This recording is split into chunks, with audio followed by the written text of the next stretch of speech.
Hello again, senior campers. Thank you for joining us again. I hope you all are having a great online camp experience so far. So it's good to be back in the pulpit for this Tuesday sermon. So we're going to be in Jeremiah chapter 9, beginning with verse 23. Jeremiah chapter 9, verses 23 and 24, just two verses of Scripture today for our message. So please turn there if you've got your Bibles. Hopefully you do. And we'll begin reading in Jeremiah 9:23. And it says this: Thus saith the Lord, let not the wise man glory in his wisdom, neither let the mighty man glory in his might, let not the rich man glory in his riches, but let him that glorieth glory in this, that he understandeth and knoweth me, that I am the Lord, which exercise loving kindness, judgment, and righteousness in the earth. For in these things I delight, saith the Lord. Let's pray. Father, we thank you for this time together. We pray that the camp experience has been wonderful thus far because, Father, we are learning about you and we are drawing closer to you each and every day of our life. And, Father, through this camp experience and by others who love you so much and have worked so hard to put things together that would glorify you, I pray that those things are speaking to our young people this week. We continue to pray for all of those who have a part in the messages and the Bible studies, the camp experience, every part of it, Lord. We just want your Holy Spirit to be present in all of it. We pray tonight for our message, and we pray that it would bless the listener, Father, because it's truth and because it's from you. We just ask that you would guide and direct in every way. All this we ask in Jesus' name. Amen.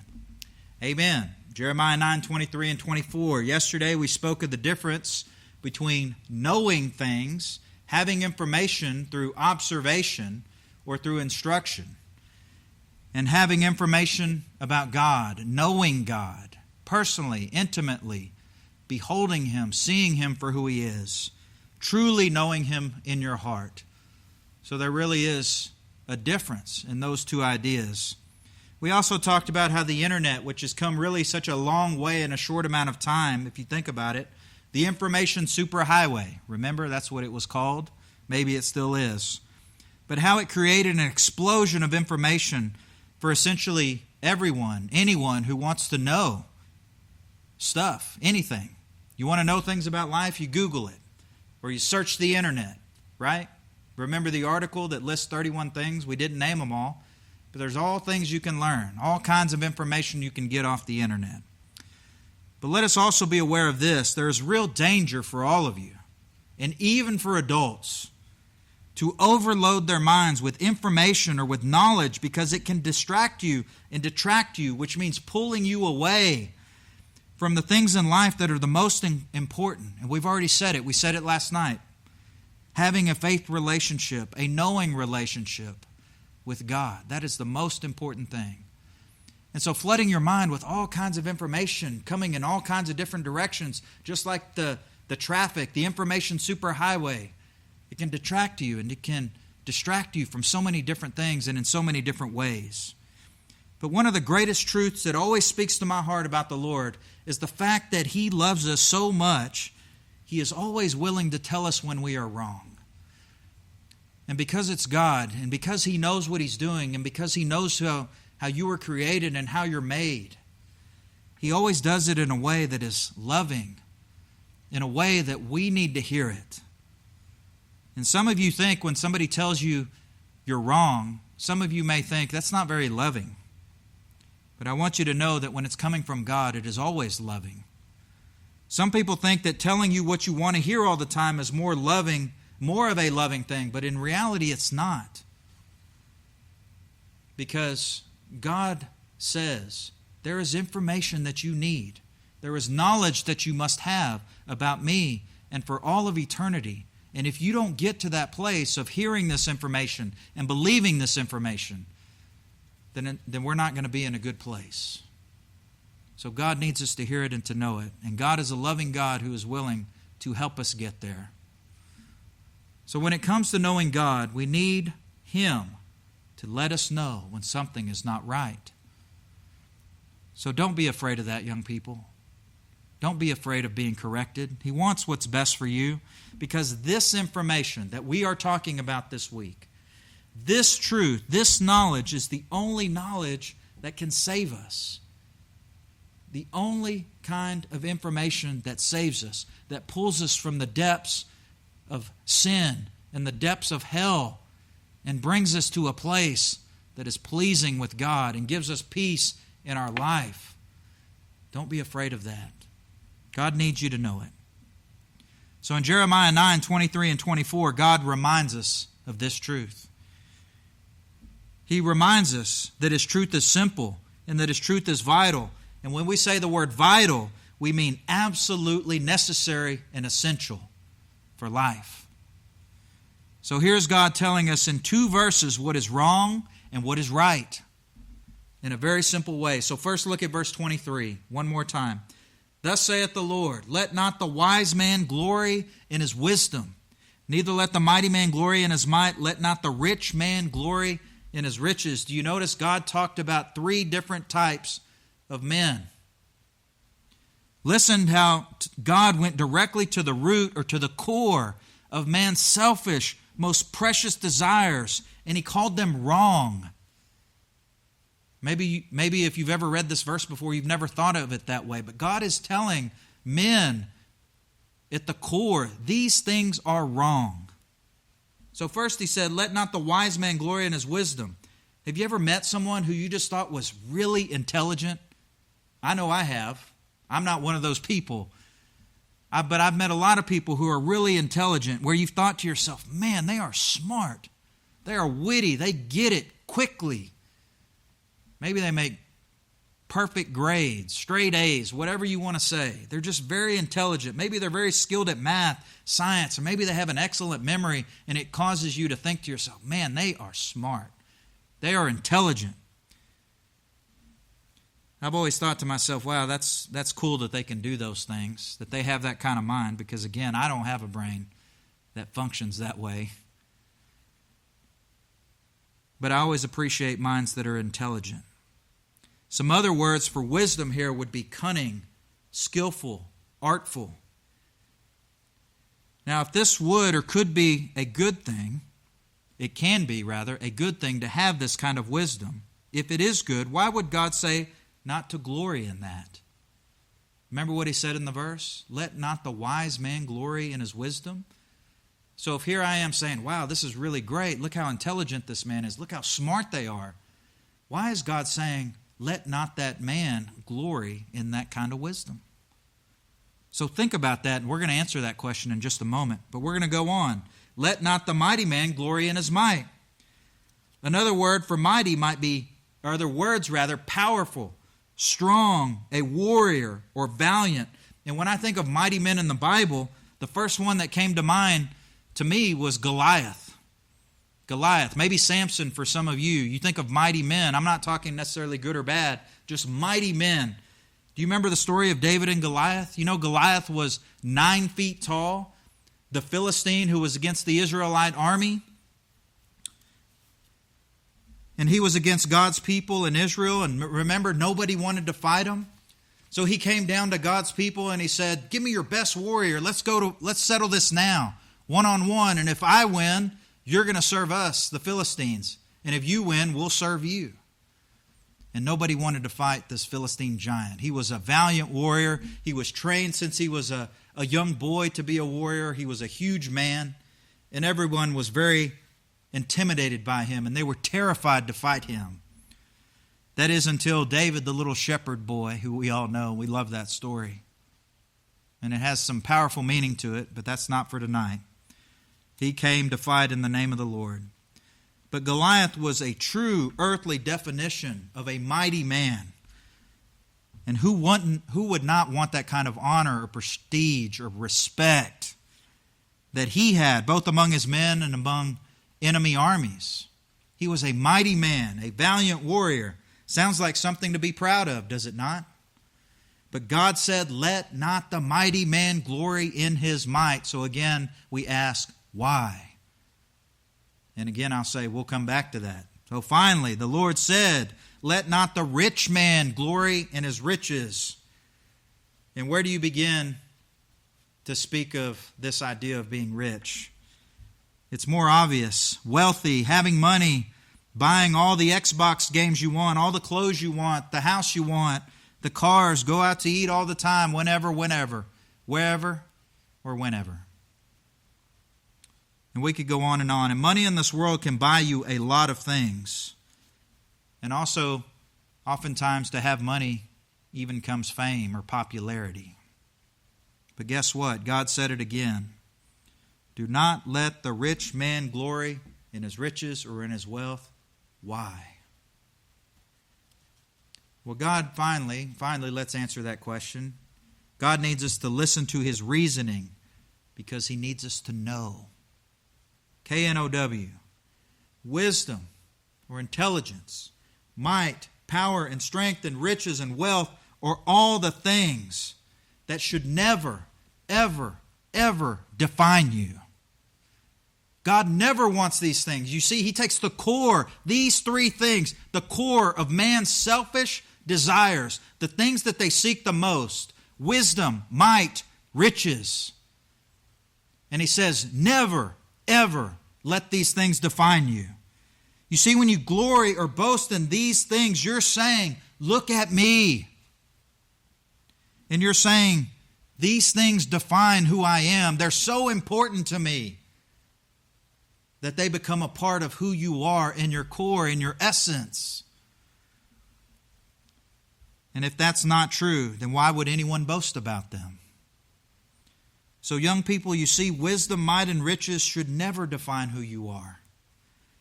And that's what the Lord is telling us in Jeremiah 9:23. And the Lord also wants us to know that these things fade away. They fade away. They're here for a moment and they're gone. Here in a moment, gone tomorrow. James 4:14 says, for what is your life? It is even a vapor that appeareth for a little time, and then it vanishes away. This life here on earth is temporal. It is temporary. Do you understand this? God is saying, don't spend all your time, energy, and effort in things that don't last. Even things that you think are important, like being the smartest, or the most intelligent, or the strongest, the mightiest, or the wealthiest. Don't do it. Now listen, it's not wrong to be intelligent. I appreciate intelligence. It's not wrong to have strength. It's not wrong to have money or to even be wealthy. Understand what God is saying. Know what he is saying by knowing him. So again, the question is, do these things define who you are? So much to the point that you are boasting about them or glorying in them. And that's why God says not to do it. Look at me and look how great I am. This is where God is telling us it is wrong to do this. When we have these things in our heart where it's all about me. So one last point about why God tells us not to glory in these things. And this is very important, so listen to this. Because to glory in all of these things, these three things that God mentioned, all leave you feeling empty. In the end, they leave you empty. The crazy thing about wisdom, might, and riches, things that many people in this world are craving for, is that if you ever get them, if you actually got to that point, you got the most degrees of all your friends, you're the strongest of all your friends, you're the most powerful, you have the most money, in the end, it will always leave you empty. They don't satisfy. And God needs us to know that. They never satisfy your spirit. And listen again, I'd never call myself intelligent, mighty, or rich. And because I've never experienced it personally, then how would I know? Because we need to understand that you don't have to experience things in order to know things. That's an important lesson for young people today. You don't have to experience things to know things in the way which God wants you to know them. To know what is really true, you don't have to experience it. God's Word teaches you what is true. And it is a lie of Satan that you have to experience something in order to really know it. Young people, that is false, and that is a lie of Satan, directly from Satan. You are made in the image of God. You are fearfully and wonderfully made. So I know that wisdom, might, and riches will never satisfy you, because those things could never fill the voids that you have in your life in the way which the Lord can do it. Only He can fill your void. And that's what He wants you to know. People boast or glory in things. Look at me, because they don't understand what it means to have Him here. See, when you have Jesus Christ in your life and you're living for Him each and every day, you don't have to boast in all these things because you have Him. He's taught you who you are apart from Him. He's taught you that you don't need to prove anything to anybody. You just need to live for Him. Have Him in your heart. But listen, God loves us enough to tell us not to glory in these things, but rather one thing He says to glory in. You saw it in verse 24. One thing you can know in your heart and in your life where God says, if you're going to glory or boast about something, glory about this one thing. Let him that glorieth glory in this, that he understandeth and knoweth me. Glory in that one and only thing. Do you understand and know God? Do you really know Him? Do you understand Him? And He says, glory in it. It doesn't mean walk around prideful or bragging about your relationship with God, but rather walk in humility, having total confidence in Him. Totally confident in my God. That I am exactly where I need to be. I am walking with Him. I have filled the greatest need of my life, the greatest void with Jesus Christ. And I am so confident in that I can go into this world and I don't have to prove anything to anybody. I don't have to boast about being wealthy or rich or having power or being smarter than you. I have repented of my sins. I have received Him in my spirit. I'm walking with Him by faith. And I am confident in who I am, not because of me, but because of Him. Do you understand? I've always believed there's a difference between being arrogant and being confident in the Lord. Sometimes it can be a fine line. Sometimes it can be perceived wrong. But God would have us to be confident and to glory with confidence in Him and His truth, not my own. Nothing of ourselves. And as I close this message, I thought about this scripture in Romans 1:16 that I want to share with you. And I love how God used the Apostle Paul to convey this truth that we've just been speaking about through him.